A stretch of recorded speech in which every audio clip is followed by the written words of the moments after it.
Welcome, friends, to this studio makeover.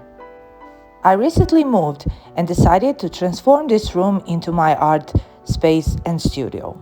While we do that, we're going to talk about getting down to business with art. Understanding how to run a small business is essential to make a living as an artist. The good news is that everyone possesses the ability to be a successful entrepreneur. With some basic tools, knowledge, and practice, you can run your art business, and you may find that running an organized business brings you a tremendous amount of satisfaction and pride. In this video, we will cover the business basics, developing values and goals for your business, branding your business, exploring income streams, and setting up financial record keeping, a big picture to brass track foundation that will set up you firmly on the path to successful entrepreneurship. As you embark on the journey to become a professional artist, you'll need to determine the paths your art business will take. You'll have several options, including selling original works and prints, illustrations, and licensing. But where to start? It may sound corny, but the best advice I got when I began my art career was follow your heart. There is no one blueprint that will work for everyone. So, deciding what is best for you depends on the unique circumstances of your life, your strengths, your goals, your resources, and your experience. Some artists are able to make a full-time living focusing mainly on one income stream, like illustration or fine art sales. But it's more common now to have multiple income streams. Diversifying your income is a great way to keep your artistic venture interesting and dynamic, and it also means that you won't be relying on one source of revenue. When one income stream becomes temporarily slow, another one can pick up the slack. When you grow tired of a particular way of selling your work, you can focus on another one for a while. Pursuing a passive income stream like licensing requires little or no additional work after the original image is sold, and yet you can earn royalty income over the course of years while you work to produce more original art. As you go through the following chapters and assess each income stream, think about those you may enjoy the most and that are the best fit for your work. Do not get caught up in choosing potential income stream because you think they sound more profitable. If a source of income doesn't align with your value or sounds enjoyable, it will eventually leave you feeling uninspired. Starting small is the soundest approach, especially if you are still working on another job. Taking on too many income streams at once may cause you to feel overwhelmed. Devote your time to one or two streams, and then, when you find your groove and begin earning, consider adding more. Perhaps you'll discover that managing an online shop takes up too much time, or that dealing with illustration clients hampers your creative process. It's okay if an income stream doesn't work out for you. Like finding your artistic voice, the process of exploring different ways of selling your work or earning from your talent requires a bit of trial and error and takes time. But with patience and attitude of openness, you will eventually find your sweet spot. A lot of artists held on their day jobs as long as they could, until they were ready to strike out on their own. Day jobs may take up time, but they also provide financial security, which can support your transition into a career making art and a solid routine. Over time, as your art business begins to grow, slowly try to transition out of your work schedule.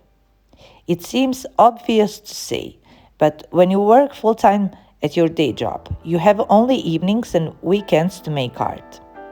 That can make sense when you're not just making enough money selling artwork or booking freelance jobs.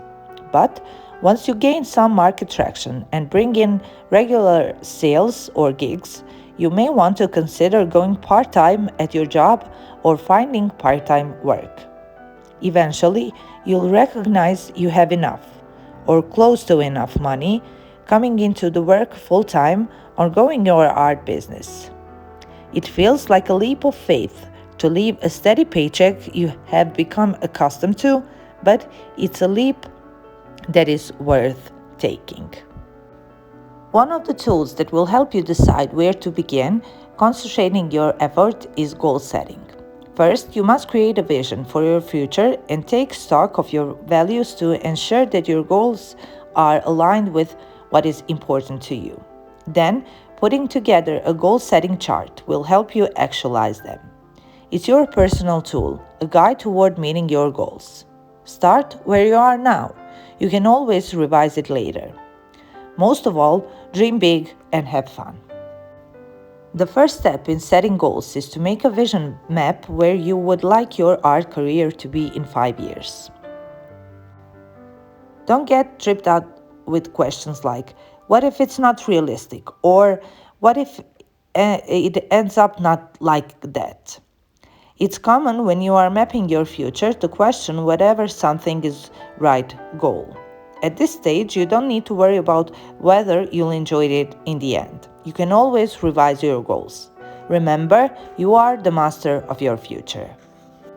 Step 2 is to articulate your values. Before you move on setting intermediate goals based on your vision, it's important to know your values.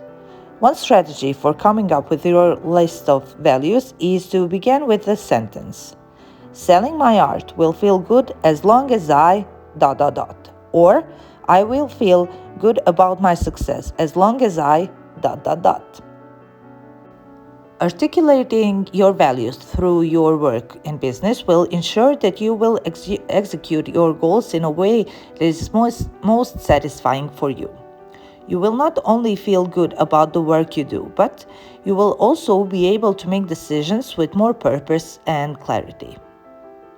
Step 3 is to set intermediate goals. To bring yourself closer to achieving the goals in your vision map, set intermediate goals that are small enough to accomplish over a few weeks to a couple of months.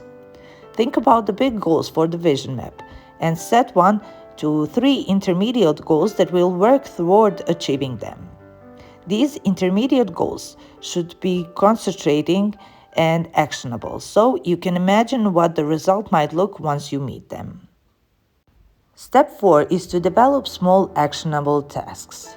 The final step in completing the chart is to develop short-term tasks to help you reach each intermediate goal on your chart.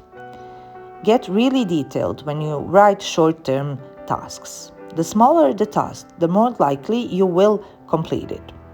Make sure each task is something you can complete in a few hours, so that you have a sense of accomplishment each day.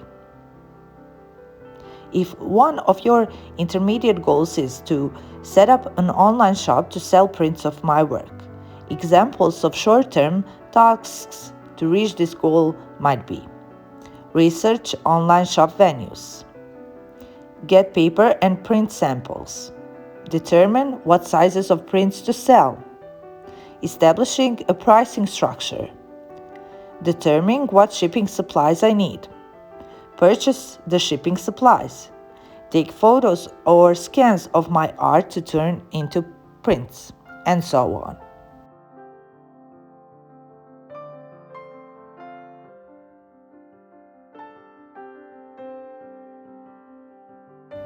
As an artist, you may assume that you don't need to think about the brand or personality of your business.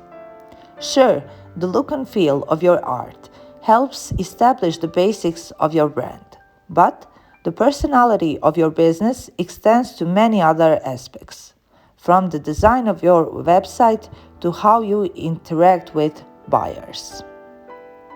If you're interested in talking points, how to brand your business and how to manage your money as an artist, Be sure to subscribe to this channel and watch the next video on this topic.